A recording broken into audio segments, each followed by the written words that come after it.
거기에 문제가 있는 거죠.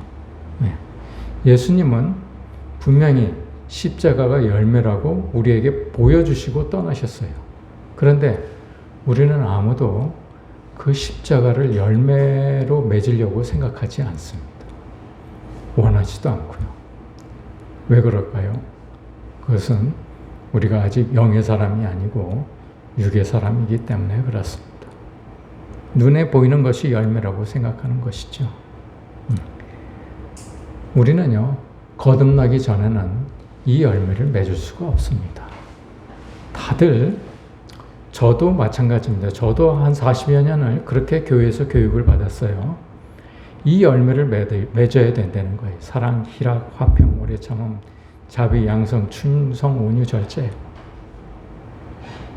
이 열매를 맺어야 된다는 거예요. 근데 거듭나기 전에는 이 열매를 맺을 수가 없는데, 거듭났든 거듭나지 않았든 교회는, 오늘날의 교회는 자꾸 이 열매를 맺으라고 얘기를 하세요. 이 열매를 맺으면 얼마나 좋겠습니까? 그런데 우리가 정말 주의 깊게 생각해야 될 것은, 거듭나기 전에는, 우리가 십자가를 지기 전에는 이 열매를 맺을 수 없는 존재입니다. 아무리 노력해도 이 열매를 맺을 수가 없어요. 자꾸 실패하는 이유는, 맺으려고 아무리 노력해도 자꾸 실패하는 이유는 우리가 거듭나지 않았기 때문에 그렇습니다. 근데 우리가 거듭나기만 하면 이 9가지의 열매가 동시에 열려집니다. 하나하나 단계적으로 맺어지는 게 아닙니다. 우리라는 한 나무에 이 9가지의 열매가 동시에 열려지는 것입니다. 우리가 거듭나야 이 열매를 맺는지 안 맺는지는 한번 간단하게 생각해 보면 알 수 있습니다. 한 가지 예로 우선 사랑에 대해서 한번 얘기를 해 보십시다. 과연 우리가 거듭나기 전에도 이 사랑이라는 것을 할 수 있는 것인가? 한번 생각해 보십시다. 여러분 사랑해 보신 적 있으신가요? 어떠한 사랑을 해 보셨습니까? 아마도 어쩌면 여러분들이 생각하시는 사랑은 참 사랑이 아닐 수도 있습니다. 제가 언젠가 여러분들과 말씀을 나누면서 이 예를 든 것 같은데요. 두 엄마가 있습니다. 두 엄마가 각자 아이를 데리고 시장에 갑니다. 그런데 두 가지 종류가 있어요. 엄마는 정상적인 엄마일 경우 얘기입니다. 한 엄마는 아이의 손을 꼭 붙들고 다닙니다. 시장 바닥에 돌아다니면서, 사람 많은 시장 바닥에서 잊어버리지 않으려고 그러겠죠. 꽉 쥐고 다니는 엄마가 있고, 두 번째는 아이의 손을 놓고 다니는 엄마가 있습니다. 어떤 엄마가 아이를 사랑하는 엄마일까요?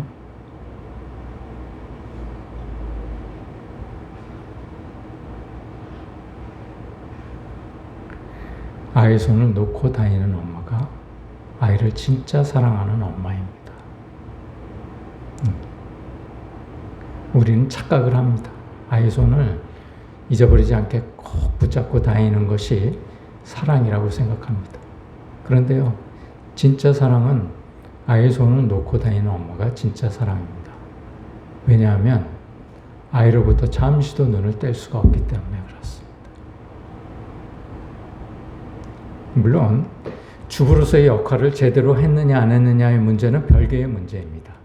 아이라는 관점에서 볼 때 아이를 위해서는 아이의 손을 놓고 다니는 엄마가 진짜 사랑인 것입니다. 왜냐하면 아이로 하여금 더 많은 것을 느끼게 해주고 더 많은 것을 배우게 하기 위함입니다. 거기에 엄마가 개입돼서는 안 되는 것이죠. 엄마가 아이 손을 꼭 붙잡고 다니면 아이의 생각에 엄마의 욕심이 개입되는 것입니다. 두 신혼부부는 잘 들으셔야 됩니다. 앞으로 아이가 자라게 되면 이 점을 명심하십시오. 흔히들 아이가 내 열매라고 생각합니다. 육의 사람들은 아이가 내 열매라고 생각을 해요. 절대로 아닙니다. 절대 내 열매가 될 수가 없어요. 왜냐하면 내가 만든 일이 아니기 때문에 그렇습니다. 아이는 절대로 내 열매가 아닙니다. 하나님이 내 삶을 주관하시고 간섭하시듯이 역사하시듯이 하나님도 역시 그 아이에게도 역사하시기 때문에 그래요. 그래서 내가 손을 꼭 붙잡고 다니는 것은 하나님이 그 아이의 간섭하심을 내가 방해하는 일이 될 수도 있습니다. 그렇기 때문에 절대로 아이는 내 열매가 될 수 없습니다. 다시 말하면 아이의 삶에 내가 개입돼서는 안 된다는 얘기입니다. 저는요, 젊었을 때 이걸 몰랐어요. 그래서 내 아이의 삶에 내 생각을 자꾸 집어넣으려고 애를 썼습니다. 왜냐하면 내 생각이 옳다고 생각했기 때문에 그랬습니다. 그건 그렇게 생각하면 안 돼. 너 그러면 안 돼. 이 생각이 나는 옳다고 생각했기 때문에 그랬죠. 아이를 사랑하지 않아서가 아니었습니다. 아이를 이런 방식으로 사랑해야 된다고 생각했기 때문에 그랬죠. 그런데 지금 제가 가만히 거듭남을 놓고 생각을 해보니까 완전히 잘못된 생각이었어요. 그것은 내가 하나님께서 그 아이를 간섭하시고 개입하고 계시면 내가 부정하는 꼴이 되었습니다.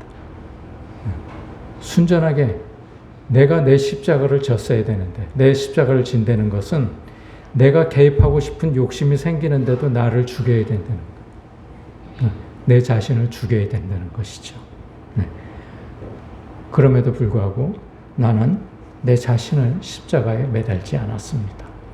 내 자신을 죽이지 않고 내 자신을 그 아이의 생각에 개입시키고 주입시키려고 애를 썼다는 것이죠. 아이 손을 붙잡고 다니는 엄마는 차라리 아이를 집에 두고 오는 편이 낫습니다. 아이를 잃어버릴까 봐 염려하는 것이 먼저라면 그 아이의 어떤 사고나 그 아이에 대한 어떤 가치관 형성에 방해가 되는 엄마는 차라리 집에 놔두고 집에서 차라리 그 아이가 그 권리를 갖도록 하는 게 훨씬 낫다는 얘기죠. 이거는요, 내가 아이하고의 관계에서 이루어지는 일만 해당되는 얘기가 아닙니다. 우리는 때때로 내가 내 부모에게도 이러한 나의 생각을 주입시키려고 애를 씁니다. 엄마 그러면 안 돼. 아버지 그러면 안 돼. 이런 생각을 갖게 되죠. 그래서 자꾸 안 그랬으면 좋겠는데 저러면 안 되는데 이런 생각을 가질 때가 너무나 많아서 우리는 그 부모님의 어떠한 생각을 자꾸 개입하려고 자꾸 애를 쓰는 것이죠. 그게 육의 사람의 모습입니다. 내 욕심이 그 관계에 개입하기 때문에 그렇습니다. 내가 안 그랬으면 좋겠다, 그러면 안 된다라고 생각하는 이유는 내가 편해지기 위해서 그렇습니다. 내 생각대로 움직여져야 편하거든요. 내가. 상대방이 내 자식이든 내 부모든 내 생각대로 움직여줘야 편하거든요. 그렇기 때문에 그렇습니다. 제가 이제 아들을 둘을 뒀습니다. 아들을 둘을 뒀는데 이제 아들이 이제 사무엘 정도 됐죠. 이제 큰 아이는 이제 결혼을 해서 이제 아이가 이제 3살입니다. 그런데요, 첫째 아이는 어릴 때부터 독립심이 강해서 저 혼자 스스로 일어서려고 그러는 생각이 어릴 때부터 강했어요. 그래서 지가 할 일을 지가 알아서 잘 합니다. 둘째하고는 달리. 그런데 다만 선택장애가 조금 있어요. 그래서 그 아이를 데리고 이렇게 슈퍼나 이런 가게에 가서 뭐 하나 고르라고 그러면요, 그렇게 힘들어합니다. 뭘 고를지 몰라서 힘들어합니다. 제가 언젠가 두 아이를 데리고 로스앤젤레스에 있는 비버리 hils에 있는 그 백화점에 갔어요. 그래서 아이가 아주 어릴 때죠. 두 아이에게 100불씩을 줬습니다. 100불씩을 주고 1시간 줄 테니까 1시간 안에 이 돈을 다 쓰고 와라. 만약에 다 쓰고 오지 못하면 남은 돈을 아버지한테 도로 반납해야 된다. 이렇게 얘기를 하고 두 아이를 풀어놨습니다. 그런데요, 둘째 아이는 30분도 못 돼서 그 돈을 다 쓰고 왔습니다. 그런데 첫째는 돈을 남겨가지고 왔어요. 못 쓰고 남겨가지고 왔습니다. 그런데 그 첫째 아이는 이제 대학을 갔는데 미대를 갔습니다. 그런데 제가요, 여러분들에게 늘 말씀을 드렸다시피 첫째 아이는 과외시키지 않았습니다. 뭐 둘째 아이도 과외시키지 않았습니다. 물론 미술 학원도 보낸 적이 없습니다. 그런데 어느 날 이 아이가 오더니 아빠, 저 석 달만 미술학원비 좀 대주세요. 미술학원에, 미술대학에 가고 싶습니다. 이렇게 얘기를 하는 거예요. 그래서 지가 원하는 거니까, 하나님께서 맡기신 아들이니까 학원비를 줬죠. 그래서 석 달을 학원을 다니더니 미대에 들어갔어요. 미술에 어떤 특별한 그 달란트가 있었던 것 같습니다. 그러더니 산업 디자인을 공부를 했어요. 산업 디자인을 공부를 해가지고 학부를 다니면서 디자인 그 협회에서 공모하는 그 디자인 공모에 응모를 해가지고 국무총리상도 받고 그랬습니다. 학교 다니는 중에. 지금은 프리랜서로 활동을 하고 있는데 그걸로 먹고 살더라고요. 저는 못 먹고 살 줄 알았는데 그걸로 먹고 살아요. 간간히 그러니까 어떤 회사에 들어가서 월급을 타는 것도 아닌데 사람들이 자꾸 이 아이한테 일거리를 줍니다. 이걸 디자인을 해달라, 이걸 디자인을 해달라 이렇게 얘기를 해가지고 무슨 뭐 가전제품이랄지 이런 것들을 디자인을 해서 먹고 살더라고요. 근데 둘째는요, 전혀 다릅니다. 둘째는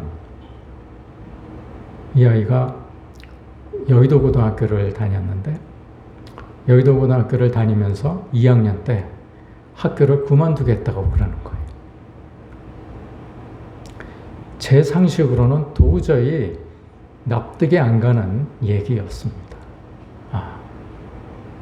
내가 얘가 미쳤나 싶었습니다. 결국은 그 아이를 하나님 뜻에 맡기기로 하고 동의했습니다. 그래서 그 아이가 검정고시까지는 이제 시험을 봤어요. 근데 대학은 안 가더라고요. 그리고 지 나름대로 취직을 해서 이제 회사에 다니고 있습니다. 근데 지금에 와서 생각하니까 여전히 아이가 미친 것 같습니다. 그런데 잘 살아요. 잘 살고요. 그 아이가 부모의 관계, 형제와의 관계를 저보다도 더 잘 꾸려나가더라고요. 그 아이는요, 부모에게 쓰는 돈, 형제에게 쓰는 돈 아끼지 않습니다. 아끼지 않더라고요. 첫째는 굉장히 아끼거든요. 그런데 둘째는 돈을 아끼지 않아요. 관계를 중시하기 때문에 그렇습니다. 돈보다도 관계를 중시하기 때문에 그래요. 저는 그 아이의 생각이 옳다고 생각을 합니다. 돈은 사실 중요하지 않거든요. 관계가 중요한 거죠. 그래서 그 둘째 아이에게 저는 많은 것을 배웁니다. 그 둘째 아이는요, 제 생일 선물로 그 안마 의자를 선물을 했는데 그 안마 의자가 한 350만 원인가 370만 원인가 그랬어요. 네. 제가 3년 동안 아버지 생일 선물을 면제해 줬습니다. 3년 동안 안 해도 된다. 그래도 저한테는 이익이잖아요. 100만 원씩 100만 원짜리 선물을 해줄 리는 없을 테니까. 근데 그 아이는 그렇게 돈을 아끼지 않습니다. 지 조카의 선물을 하는데도 뭐 3, 40만 원짜리 선물을 뭐 할 때도 있습니다. 애들 그 뭐에 배터리로 가는 자동차 있지 않습니까? 그걸 탈 나이가 안 됐는데도 그걸 선물을 하더라고요. 그 정도로 관계를 중시합니다. 하나님은요, 우리에게 꾸준히 원하시는 게 관계입니다. 관계가 더 소중하다는 얘기예요. 하나님과의 관계, 이웃과의 관계. 그래서 하나님은 예수님을 통해서 우리에게 두 계명을 주셨죠. 뭐가 제일 중요한 계명이냐? 하나님을 사랑하고 이웃을 사랑하는 것. 이것이 하나님께서 원하시는 가장 큰 계명인 것이죠. 예. 근데 우리는 사랑이라는 걸 잘 이해하지 못합니다. 사랑이 뭔지도 잘 모릅니다. 그래서 잘못된 사랑을 사랑이라고 생각하는 거예요.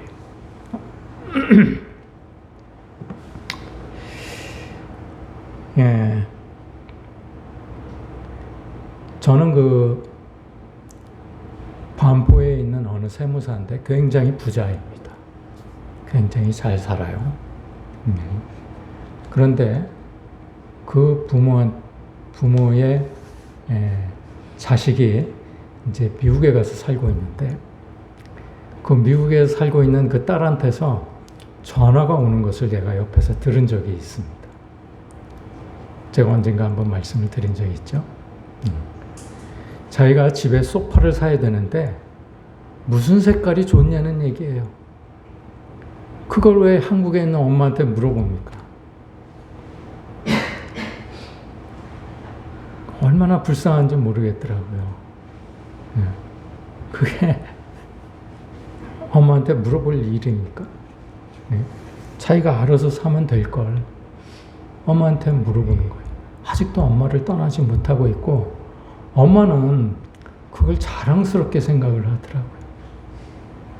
얘는 나 없으면 못 살아요. 그걸 자랑스럽게 생각하는 거예요. 그분이요, 권사님이에요. 그 세무사 부인도 권사님이에요. 근데 그거를 당연하게 생각을 하는 거예요. 여러분, 하나님은요, 나를 간섭하시고 내 삶을 개입하시지만 자식에게도 삶을 관여하시고 개입하세요. 그걸 내가 중간에서 방해하면 안 되는 겁니다. 부부간에도 마찬가지예요. 부부간에도 각자의 삶을 각자의 개체로 보시는 거예요. 각자의 삶을 관여하시고 개입하세요. 그걸 부부라고 그래서 간섭하면 안 되는 거예요. 다만 내가 그 관계 속에서 관계가 있기 때문에 상대방이 슬퍼할 때, 내가 자식이 슬퍼할 때 같이 끌어안고 울 수는 있습니다. 같이 슬퍼할 수는 있어요. 같이 기뻐할 수는 있어요. 내가 내 부모님과 관계이기 때문에 부모가 슬퍼할 때 내가 같이 울 수 있어요. 같이 기뻐할 수 있어요. 그러나 그 삶을 간섭하면 안 돼요. 하나님을 무시하는 처사예요. 여러분들 삶에서 하나님이 여러분들을 간섭하고 개입하시기를 원하신다면 여러분들도 여러분들 이웃의 삶에 절대로 간섭하시면 되지 않습니다. 여러분, 이것이요, 세옹지마와 다릅니다. 무슨 잘못된 일이 있다고 해서 꼭 그것이 잘못으로만 발전되지는 않습니다. 무슨 화가 있다고 해서 화로만 끝나지는 않아요. 그 화가 복이 될 수도 있죠. 언젠가 제가 여러분들에게 페이퍼 설교로 한번 전해드린 적이 있습니다. 인간사 세옹지마라는 말이 있죠. 우리말에 그런 말이 있습니다. 세옹지마. 그러니까 무슨 화를 닥쳤다고 그래서 나한테 무슨 화가 미쳤다고 그래서 그 화가 나를 지배할지는 않는다는 얘기예요. 그 화가 언젠가는 복으로 변화될 수 있다는 얘기죠. 하나님은 그러나 절대로 세옹지마식으로 우리에게 화와 복을 교대해서 주시지는 않습니다. 뭐 전화위복을 계획하고 계시지는 않아요. 그렇지만 하나님께서 나한테 무슨 일을 행하시기에는 분명히 무슨 뜻이 계신 것은 분명합니다. 여러분 그걸 믿으십니까? 저는요, 제가 60 전에 제가 가지고 있던 자산이 한 200억 정도 됐었습니다. 김포에 한 3,000평 정도 공장 부지가 있었고요. 공장 건물이 있었고, 그리고 파주에 한 4,000평 정도 공장 부지가 있었습니다. 그리고 여의도에 아파트가 있고요. 그래서 그거를 지금 시가로 따지면 한 200억 가까이 됩니다. 그런데 불과 몇 년 사이에 다 걷어가시더라고요. 한 푼도 남지 않게 다 걷어가시고, 한 푼도 남지 않는 거는 고사하고 빚까지 아직 다 청산을 못하고 있습니다. 네. 그 정도로까지 만드시더라고요. 그런데요, 저는요, 그걸 잃으면서 하나씩 그 재산을 잃으면서 귀로만 듣던 하나님을 눈으로 보게 되었습니다. 이것이 하나님이 나를 향하신 뜻이었구나 라는 것을 생각하게 되었죠.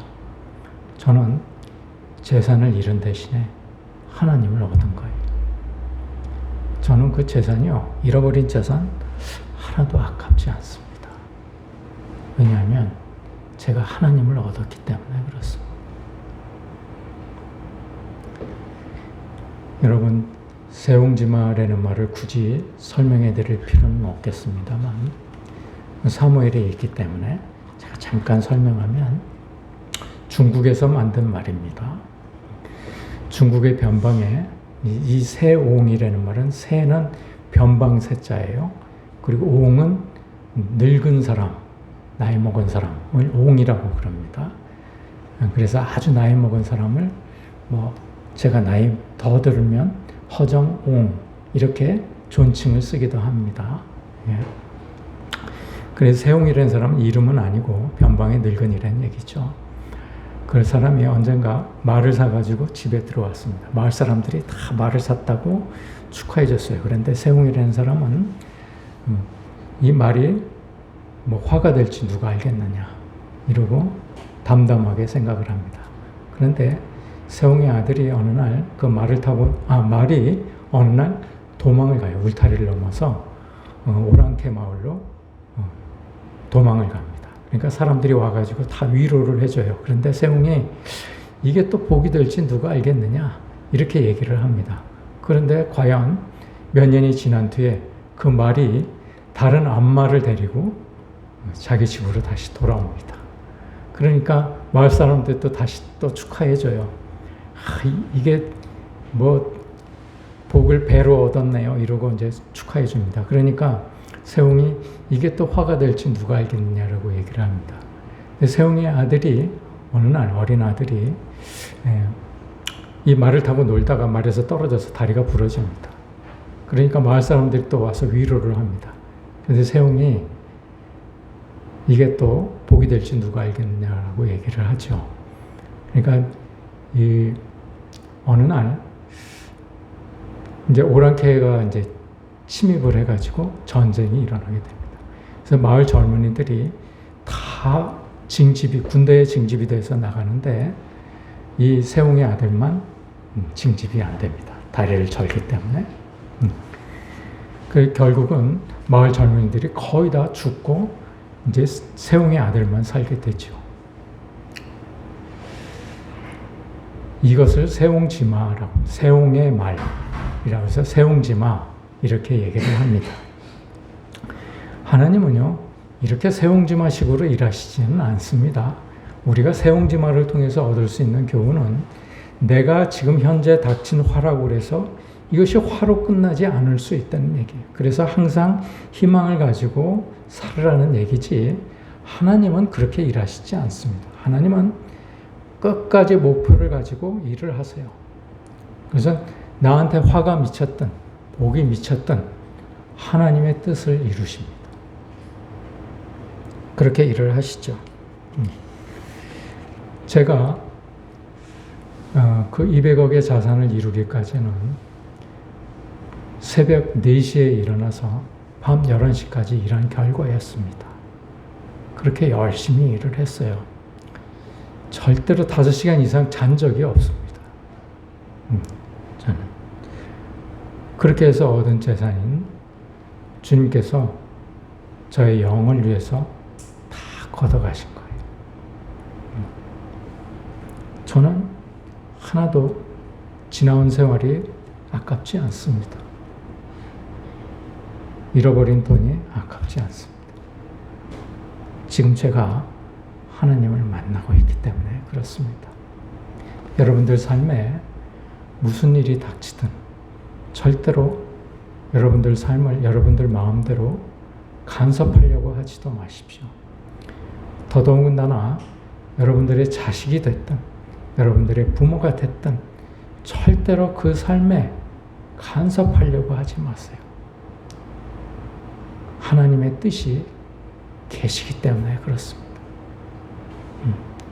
더더군다나 하나님을 믿는 여러분들은 절대로 하나님의 뜻을 거슬려서 남의 삶에 절대로 간섭하지 마십시오. 그것이 그 부부가 온전하게 살아가는 방법이고 온전하게 사랑하는 방법입니다. 그게요, 생각보다 쉽지는 않습니다. 왜냐하면 내 배우자이기 때문에 그렇고 내 자식이기 때문에 그렇고 내 부모이기 때문에 그래요. 그래서 내가 뭔가를 해야 된다고 생각을 하기 때문에 그렇습니다. 그걸 참는 것이요, 굉장히 어렵습니다. 내가 분명히 생각하기에 잘못된 길로 가고 있는데 그걸 놔두고 보고 있는다는 것이 생각보다 그렇게 쉽지는 않습니다. 그러나 그건 내가 짊어져야 될 십자가예요. 내가 내 욕심대로 내가 편하기 위해서 그 삶을 간섭해서는 안 된다는 얘기입니다. 그것이 사람과의 관계이고 그 사람을 사랑하는 방법이에요. 하나님께서는 그거를 원하시는 거예요. 그게 하나님 사랑, 이웃 사랑입니다. 우리는요, 이렇게 사랑조차도 무엇인지도 모르고 삶을 삽니다. 사랑에 대한 정의도 모릅니다. 그러면서 그걸 사랑이라고 착각을 하고 있는 것이죠. 그렇게 우리는 거듭나기 전에는 성령의 9가지를 하나도 열 수가 없습니다. 맺을 수가 없는 것이. 여러분들, 삶을 살아가는데 내가 열매를 맺기 위해서는 거듭날 수밖에 없습니다. 거듭나야 정말 제대로 사랑할 수 있고 제대로 기쁠 수 있고 제대로 화평을 이룰 수 있고 제대로 오래 참을 수 있는 거예요. 자비, 양선, 충성, 온유, 절제도 내가 거듭나지 않고서는 절대로 이룰 수 없는 열매입니다. 근데 이를 이루기 위해서 여러분들이 부디 거듭남에 힘써 주시기를 부탁합니다. 바울도요, 이거를 위해서 끝까지 애를 썼어요. 끝까지. 달려갈 길을 위해서 꾸준히 목표를 향해서 달려갔다는 말은 이 거듭남을 위해서 꾸준히 노력했다는 얘기입니다. 왜? 성령의 9가지 열매를 맺기 위해서입니다. 다음 시간에는 이 성령의 9가지 열매에 대해서 여러분들과 좀 더 자세히 알아보는 시간들을 갖도록 하겠습니다. 기도하시겠습니다. 하나님